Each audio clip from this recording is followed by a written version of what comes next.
Praise the lord. प्रभु यीशु मसीह के पवित्र नाम में आप सबको जय मसीह की। आज हम मनन करेंगे लूका 18 अध्याय के 9 से 14 पद तक। यहाँ पर फरीसी और चुंगी लेने वाले के दृष्टांत के विषय में लिखा हुआ है। यीशु मसीह ने जब देखा कि यहाँ पर लोग अपने ऊपर भरोसा रखते हुए अपने आप को धर्मी ठहराते हैं और दूसरों को तुच्छ जानते हैं, तब उन्होंने दृष्टांतों में लोगों से बातें की। यहाँ पर उन्होंने बताया कि दो व्यक्ति थे जो मंदिर में गए प्रार्थना करने के लिए। उसमें से एक फरीसी था और एक चुंगी लेने वाला था। जो फरीसी था प्रियो, वो जब प्रार्थना करने के लिए जाता है तो वो प्रार्थना करता है कि हे पिता, मैं तेरा धन्यवाद करता हूँ कि मैं दूसरे मनुष्यों के समान अधर्मी नहीं हूँ, अन्यायी नहीं हूँ, व्यभिचारी नहीं हूँ। मैं हफ्ते में 2 बार उपवास रखता हूँ, मैं अपने सब कमाई का दशवांश देता हूँ। और वहीं पर जब दूसरा चुंगी लेने वाला गया प्रार्थना करने के लिए, तो उसने प्रार्थना करने के लिए अपनी आँख को भी स्वर्ग की ओर उठाना नहीं चाहा और वह अपनी छाती को पीट पीट कर रोने लगा कि हे पिता, मुझ पापी पर दया। वहाँ पर यीशु मसीह बताते हैं कि जो फरीसी था वो परमेश्वर की हुजूरी में गया प्रार्थना करने के लिए और वो अपनी बड़ाई कर रहा है और अपनी तुलना कर रहा है कि मैं दूसरे मनुष्य के समान नहीं हूँ। वहाँ पे कहता है कि मैं उस चुंगी लेने वाले के समान नहीं हूँ। वो अपनी प्रशंसा करता है कि मैं हफ्ते में 2 बार उपवास रखता हूँ, मैं अपनी सब कमाई का दशवांश देता हूँ, मैं दूसरों के जैसे अंधेर करने वाला नहीं हूँ। वो वहाँ पर अपनी बड़ाई करता है। हालेलुया। वो वहाँ पर अपनी बड़ाई करता है। वचन बताता है तेरी प्रशंसा और लोग करें तो करें, परंतु तू आप न करना। हम नॉर्मल लैंग्वेज में भी इस बात को जानते हैं कि अपने मुँह मियाँ मिट्ठू नहीं बनना है। हमें परमेश्वर के सामने बड़ी नम्रता और दीनता के साथ जाना है। पर यहाँ पर यह व्यक्ति अपनी धार्मिकता के विषय में बता रहा है कि मैं दूसरों के जैसे अंधेर करने वाला नहीं हूँ। हमारी धार्मिकता परमेश्वर के सामने मैले चिथड़े कपड़ों के समान है। हम अपनी धार्मिकता से परमेश्वर को प्रसन्न नहीं कर सकते।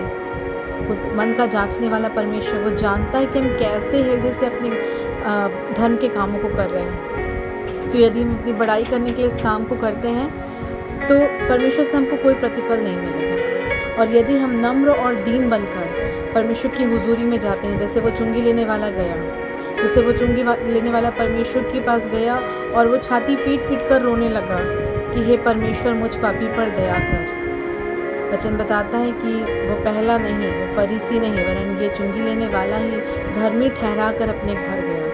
क्योंकि जो कोई परमेश्वर के सामने अपने आप को बड़ा बनाएगा वो छोटा किया जाएगा, और जो कोई अपने आप को छोटा बनाएगा वो बड़ा किया जाएगा। हालेलुया।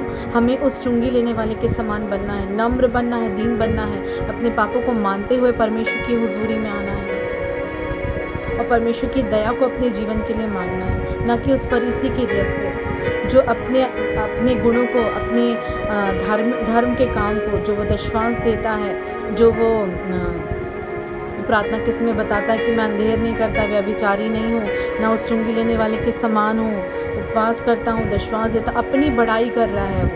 वो परमेश्वर को अपने किए हुए कार्यों को गिना रहा है। वचन बताता है यदि तू दान करे या कुछ भी कार्य करे तो इतने गुप्त रीति से करना है कि जो स्वर्ग में हमारा पिता बैठा है सिर्फ वो ही जानने पाए, किसी और को पता भी ना चले। जब तू दान करे तो जो तेरा दायां हाथ देता है वो तेरे बाएं हाथ को पता नहीं चलना चाहिए। इतने गुप्त रीति से दान देना है।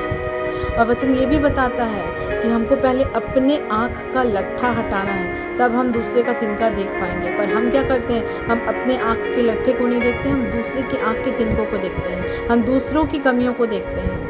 हमें ऐसे मनुष्य नहीं बनना है प्रियो, जो दूसरों का न्याय करने वाले बने, जो दूसरे को अधर्मी और खुद को धर्मी बनाने वाले बने। हमें परमेश्वर के ऊपर भरोसा रखते हुए परमेश्वर के पास जाना है, क्योंकि यदि हम अपने पापों को मान लेंगे तो हमें क्षमा करने में विश्वास योग्य और धर्मी पिता है। वो हमारे धर्म के कामों से प्रसन्न नहीं होता, वरन हमारी नम्रता, हमारी दीनता और हमारी आज्ञाकारिता से वो प्रसन्न होता है। और यदि हमें किसी के भी सम्मुख अगर हम अपने आप को बड़ा बताएंगे तो हम छोटे किए जाएंगे। परमेश्वर ऐसे व्यक्तियों से प्रसन्न नहीं होता जो अपने आप को ऊंचे पर उठाते हैं, परंतु परमेश्वर कहता है नम्र बनो। सबसे बड़ा व्यक्ति वही है जो अपने आप को नम्र करेगा।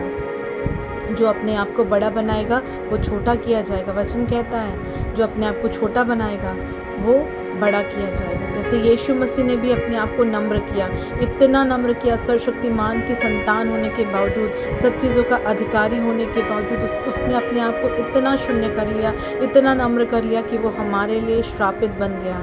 क्रूस की मृत्यु, काट पे जो चढ़ाया जाता है, वचन बताता है श्रापित है जो काट पर चढ़ाया जाता है, वो पर हमारे लिए काट पर, क्रूस पर चढ़ गया ताकि हम आशीषित हों। तो इसलिए वो नाम जो सब नामों में श्रेष्ठ और उत्तम नाम है, यीशु नाम उन्हें दिया गया है कि उसकी महिमा इस पूरे संसार में होने पाए। हमें भी अपने आप को नम्र बनाना है और हमें अपने धर्म के कामों पर घमंड नहीं करना है, क्योंकि परमेश्वर ने हमें उस योग्य बनाया। आज हम दान दे पा रहे हैं, आज हम उपवास कर पा रहे हैं, आज हम अच्छे से हर चीज़ों को कर पा रहे हैं, तो ये परमेश्वर का अनुग्रह है हमारे जीवन के लिए। ये परमेश्वर की दया है कि हम ये सब बातें कर पा रहे हैं। इसलिए हमें उस फरीसी के समान नहीं, वरन उस चुंगी लेने वाले के समान नम्र दीन बनना है और परमेश्वर के सामने नम्रता के साथ जाना है, ताकि हम परमेश्वर को प्रसन्न कर पाएँ। Praise the lord. प्रभु आप सबको आशीष दे।